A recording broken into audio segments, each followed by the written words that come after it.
In a world where heroic weapons are all swords and blades, I chose a safety clock as my ultimate weapon. Everyone around thought I was just being cute. Until the next moment when the safety hammer turned into a legendary weapon. This was because, in my past life, I was a top-tier player in the world of Apocalypse. I knew all the hidden items in the game like the back of my hand. But after obtaining the strongest item in the game, I was betrayed by my brother. He stabbed me, leaving me to die on the spot. Yet, when I opened my eyes again, I found myself back 3 years in the past. At this moment, there were only 2 hours left until Apocalypse launched.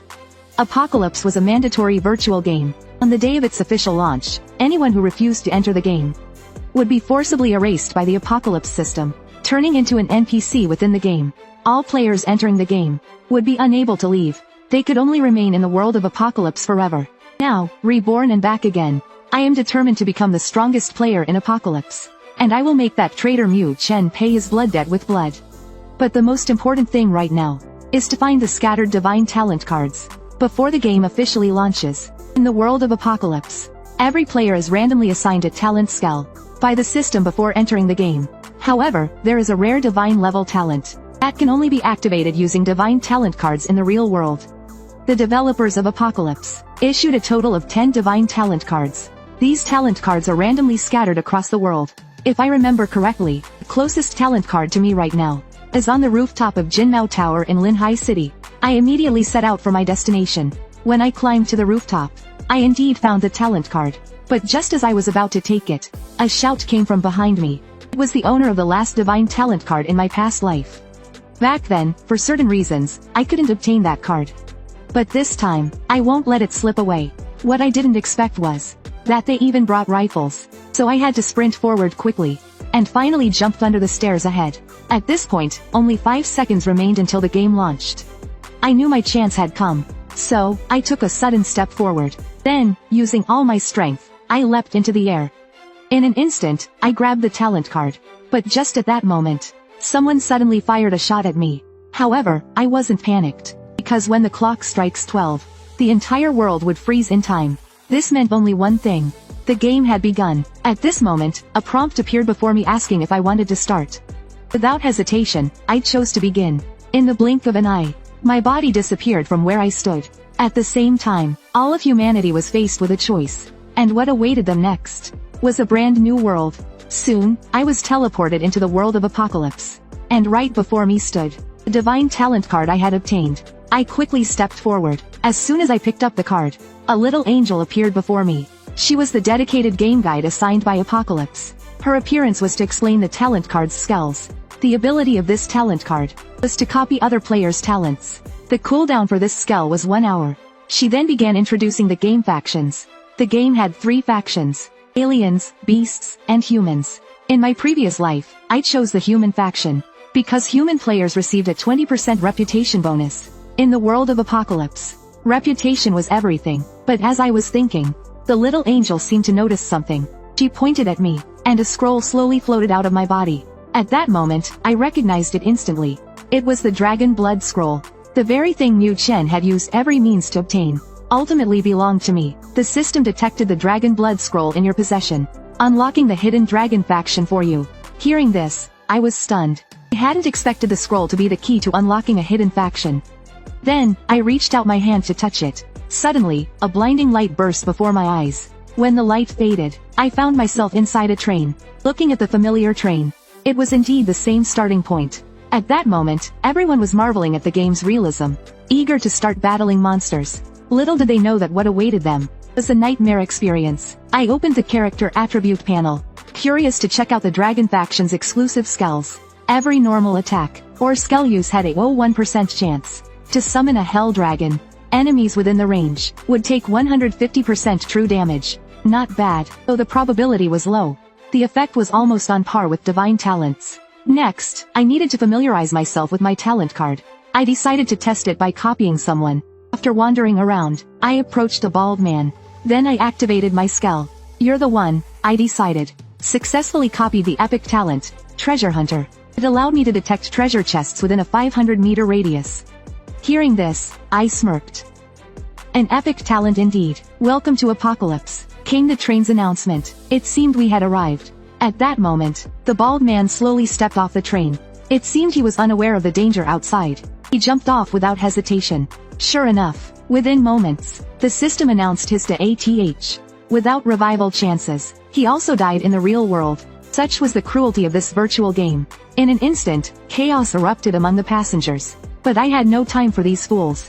I went to the back of the train, reaching for the safety hammer above the seat. It was a hidden item on the train. In my past life, someone obtained it, and it instantly transformed into a blue-quality weapon, making other players green with envy. I suddenly remembered there was another hidden treasure chest in the carriage. So, I activated the treasure hunter talent. Soon, I found it under a seat. Opening it revealed a dragon's breath potion. Its power was immense. After obtaining these two items, I rushed out of the train. Wielding the frost blade, I charged at the spiders. Someone sharp-eyed noticed that I was holding a blue-quality weapon, but seeing me surrounded by so many spiders, they assumed I was courting death. Yet, I thought these spiders weren't enough. I wanted to lure all of them to me. Then, I opened the dragon's breath potion, and hurled it at them. In mere moments, the spiders turned to ash. Meanwhile, my level rapidly increased. Having completed the quest, I earned 50 copper coins and a health potion. Then, I quickly left the area. My inhuman actions left the passengers inside the train completely stunned. Many wondered if I was cheating. Some even wanted to form a team with me, but I was unaware of this. By then, I was already on my way to Hope Town. At that moment, a man suddenly grabbed me, crying and begging me to save his daughter. His daughter had been taken by monsters into the forest. I knew this man wasn't trustworthy. Still, I agreed to help him. In my past life, that forest had harmed many players, but it also hid many treasures. Sure enough, as I ventured deeper into the forest, I turned to ask him where his daughter was. When I looked back, he had disappeared. I had anticipated this and wasn't surprised. I kept moving forward. Eventually, I heard crying up ahead. Looking closely, I saw a little girl. She was likely the daughter the man mentioned. I approached her and said, "I can take you away." But at that moment, a graceful woman suddenly appeared ahead. Behind her, stood the man who had sought my help earlier. At the same time, the system issued a quest to rescue the girl. In my past life, a few teams of players had come here and triggered a hidden quest, earning substantial rewards and experience points. I couldn't afford to miss this chance. After accepting the quest, the woman instantly transformed into a spider demon. I quickly told the girl to stay put and not move. Then, I summoned the frost blade and charged at the spider demon. To my surprise, the spider demon had hardened skin, making physical attacks ineffective. Seeing this, I used the rebound effect of the steel to slide backward. At that moment, the little angel appeared, informing me that the spider demon was a level 20 boss, and that I couldn't defeat her with my current strength. She advised me to abandon the quest and leave. Little did she know, everything was within my plan. I leapt forward with all my might, immediately activating the hunter talent. In my past life, I had seen on the World Channel that there was a hidden treasure chest associated with this quest. As long as I found the skellbook, I could instantly kill the spider demon. Sure enough, I quickly found a treasure chest in the forest. But at that moment, the spider demon launched a sudden attack. The wooden chest, weighing 100 pounds, had 99 pounds of resistance. I barely touched its top, and to my surprise, it transformed into a magic book overnight. Instantly unleashed a burst of lightning. Fortunately, the lightning wasn't aimed at me. Fortunately, its target wasn't me. It was the spider demon behind me. In an instant, the spider demon was killed on the spot. To my surprise, it even dropped an epic weapon. This was truly a jackpot. I then took the little girl and headed toward Hope Town. Soon, we arrived at Hope Town. However, someone was staring intently at me. I didn't pay much attention to it. After all, it was just a small fry. I then brought the little girl back to her home. To my utter surprise, the quest reward was Talia's ring, which increases luck. Luck is an incredibly rare attribute in Apocalypse. Just then, a loud shout caught my attention. I moved closer to see a chubby man enhancing his weapon. His success rate was absurdly high. From the crowd's chatter, I learned that his talent was weapon forging. Hearing this, my eyes lit up. Let me give it a try. I extended my demon hand, successfully copied the epic talent, weapon forging. Equipment enhancement rate increased by 50%. Excited, I immediately pulled out my Venom Fang dagger and eagerly began forging. With each strike of the hammer, a clear sound echoed. The system kept notifying me of successful enhancements. Before long, I had upgraded the dagger to level 15. This immediately caused people around me to speculate about my identity. But I had no time to care about them. My fatigue level was extremely low at this point. Even the little angel appeared, urging me to rest. I rented a room at the tavern. then started thinking about my next steps. My current goal was to quickly reach level 20, then proceed with a class transfer. Only then could I learn more powerful skills. The next day, as I left the town to clear a dungeon, I suddenly shouted for them to stop hiding. Soon, a group of people emerged and surrounded me. Leading them was none other than the man I had taken the card from last time. However, instead of being alarmed, I was delighted. It was the perfect chance to test my new Lightning 5 chain whip. But when I activated the spell, nothing happened around me. It turned out they had cast a silence spell in advance. For the next 2 minutes, I couldn't use any abilities. But that wasn't enough to defeat me. Their attacks felt like mere tickles. Seeing how useless his lackeys were, the leader finally stepped in. What surprised me, though, was that his weapon was also of blue quality, and it had been enhanced to +1/5. As his bow charged with power, countless arrows rained down from the sky. But I remained completely calm, not even flinching. The sheer number of arrows just happened to trigger my Dragon Race passive ability. Come forth, Hell Dragon. With a furious roar, a massive dragon appeared out of nowhere. It instantly unleashed its ultimate skill, Hellfire Breath. In an instant, everything around me was incinerated, leaving only a piece of equipment behind. I had been wondering how to reach level 20, and these little darlings delivered both experience and loot. Back in Hope Town, I went straight to the class transfer officer. With a casual wave of his hand, a red door appeared before me. Inside were representatives of Apocalypse's 7 major classes. The least popular among them was the Beast Tamer. While they could summon magical beasts to fight for them, and even tank damage, raising a pet required a significant amount of resources. And in Apocalypse, resources were scarce. Many beast tamers were eliminated in the late game, due to insufficient resources, but I deliberately chose the Beast Tamer class. With my divine talent, I could gather resources 10 times faster than others. In the late game, I could even summon a powerful dragon companion. Using my Dragon Race identity, building an all-around team would be effortless. As I confirmed my selection, the old man pointed his finger at me. A surge of energy rushed to my forehead, transforming into a ring that appeared on my finger.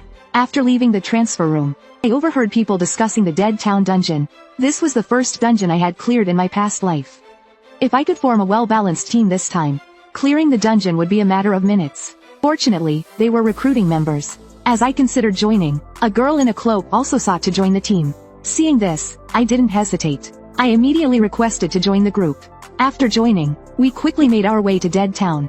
As we ventured deeper, the surroundings grew darker. At that moment, an arrow suddenly shot toward us. Startled, we turned around quickly, only to find ourselves surrounded by dozens of skeletal soldiers. A level 5 rookie leading 4 burdens into the dungeon, and flashing a +1/5 enhanced weapon, resulted in being betrayed by teammates and locked in the boss room. Facing a level 30 undead archmage, I wasn't afraid at all. I quickly collaborated with the Team Flower. I knew the archmage's fatal weakness. I had the Team Flower use her Spirit Summoner spell as cover. Then, I immediately cast Raven Summon. I flashed to the back of the archmage in an instant. Finally, I aimed for the energy source on its neck. With one strike, I killed the archmage on the spot. However, to my surprise, the weapon it dropped was an epic staff with only a 2% drop rate. But since I wasn't a mage, I decided to give the staff to the girl beside me. Meanwhile, on the other side, hearing no sound from the boss room for a while, the others decided to enter and loot. But as soon as someone touched the door, I nearly broke it with a single kick. Seeing that we hadn't been killed by the boss, they were visibly shocked. But realizing that we had been fighting for so long, they assumed we were exhausted. Without hesitation, they drew their weapons and charged at us. Facing their fierce attacks, I stepped in front of the girl without hesitation. In that critical moment, I grabbed the girl's hand, and immediately activated my copy talent skill. Successfully copied the divine talent, Spirit Summoner. It allowed me to summon deceased beings from Apocalypse to fight for me. The effect lasted for 5 minutes. As their blade was about to strike, I roared, "Rise again, undead archmage." With my shout, the archmage appeared above me instantly. In moments, it wiped out all the attackers. But after this attack, I collapsed from exhaustion. When I woke up, I found myself in a tavern. Beside me was a letter. It turned out the girl left it. She had gone to find her brother. But she left me a ring, containing all the loot from the thieves. Looking at the signature on the letter, I learned her name, Han Yuru. Clenching the ring in my hand, I felt a renewed determination. I opened the ring immediately. Seeing the variety of unique equipment inside, I couldn't help but sigh. Those thieves had looted quite a few players. Now, I didn't have to worry about gear, but I still needed a magical beast. If my memory served me right, the Northern Misty Forest was the only dungeon before level 40 that dropped magical beasts. However, this dungeon wasn't easy. I needed to choose my teammates carefully this time. Another disaster like the last time would be troublesome. But this left me feeling a bit stuck. After all, reliable teammates weren't easy to find. Just as I was feeling frustrated, I noticed a crowd ahead talking about joining guilds. Hearing this, my eyes lit up. In my previous life, I had immediately teamed up with the traitor Mu Chen. Forgetting that guilds were the best way to recruit top players, I walked into the guild hall and created my own guild. The name of the guild was God Hunters. Now, how should I recruit members? Handing out flyers wasn't going to cut it. It lacked mobility. Suddenly, I thought of a place where all top players gathered. The Duel Trials. It was an event organized by the system specifically for duels. Sure enough, the system quickly issued the Duel Trials quest. When I confirmed my participation, I was instantly teleported to a vast arena. This was the Sky Arena. But upon seeing the levels of the players present, I realized I had slept a bit too long last time. The average level of other players was 30, while I was still at level 25. At that moment, a match notification suddenly interrupted my thoughts. The name displayed was Duan Feng. I immediately thought of recruiting him. After all, in my previous life, he was known for solo clearing high difficulty dungeons. But to recruit him, I'd first need to defeat him. So, I immediately clicked to confirm the match. In an instant, the system teleported me to the stage. But upon seeing Duan Feng's level, I was taken aback. The game had only just started, and he was already a level 35 knight. Truly a leveling maniac. At that moment, Duan Feng arrogantly mocked my lower level, offering me the first move. Hearing this, I immediately used Raven Summon. Who's looking down on who? The outcome isn't decided yet. To my surprise, he unsheathed his sword and used Sword Guardian. He instantly summoned 4 sword spirits. That blocked all my attacks. Not only that, but they also reflected some damage. How shameless. He said he'd let me attack first. But it was clearly a trap. Now I was caught in a dilemma. If I attacked, I'd take reflected damage. If I retreated, he'd immediately chase me down. At this rate, I'd definitely lose. I needed to find a way to break through the 4 sword spirits. Then I remembered the UND set in my ring. Its effect prevents the ATH from fatal damage, and restores 10% of health. This ability was perfect for this scenario. I immediately equipped the gear, and then used Chain Lightning, charging forward in an instant. At that moment, Duan Feng saw me charging straight at him. He thought I was throwing my life away. He raised his massive blade to strike. But the moment my attack connected with him, the UND set activated, saving my HP. Meanwhile, the damage caused shattered all 4 of his sword spirits. Taking advantage of his momentary shock, I quickly pulled out my Venom Fang dagger. I struck fiercely. In an instant, his HP hit 0, and he collapsed. Seeing this, I knew it was my chance. I reached out my hand to him. You're strong. If it weren't for my survival set, I'd have lost this match. Why not join my guild? From what I know, there's a highly challenging hidden dungeon in the north. If we team up, we have a great chance of clearing it. Hearing this, Duan Feng complimented me, and said he'd consider joining the guild. Our duel ended there. The announcer then declared the start of the second round of duels. To my surprise, one of the participants was Han Yuru. Her appearance caused an uproar. After all, in previous rounds, Han Yuru had dominated her opponents.